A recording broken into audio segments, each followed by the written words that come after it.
গণতন্ত্রের সংগ্রাম এখনো শেষ হয় নাই। এখনো গণতন্ত্র বিরোধীরা চক্রান্ত করছে কিভাবে এই নির্বাচনকে বাধাগ্রস্ত করা যায়, বিলম্বিত করা যায়। নির্বাচন হচ্ছে গণতন্ত্রের বাহক। তারা চায় না বাংলাদেশে একটা গণতান্ত্রিক অর্ডার ফিরে আসুন, কারণ গণতন্ত্র না থাকলে যাদের লাভ তারা গণতন্ত্র চাইবে কে, কাদের লাভ সেটা তো আপনারা বুঝতেই পারছেন। সুতরাং এই যুদ্ধে আমাদেরকে জিততে হবে, ঐক্যবদ্ধভাবে থাকতে হবে।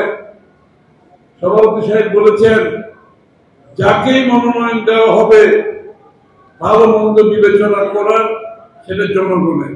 আমাদের হচ্ছে তার জন্য, তাকে জিতিয়ে আনার জন্য সম্মুখ ভাবে থাকতে হবে, পিছন থেকে না, সম্মুখ ভাবে থাকতে হবে এবং আপনার কার্যক্রম জনগণের সম্মুখে দৃশ্যমান থাকতে হবে।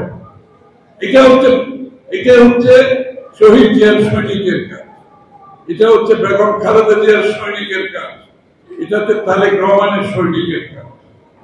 এই যুদ্ধ যদি আমরা জিততে না পারি বাংলাদেশ হেরে যাবে, বাংলাদেশ হেরে যাবে, গণতন্ত্র হেরে যাবে, আমরা হেরে যাব।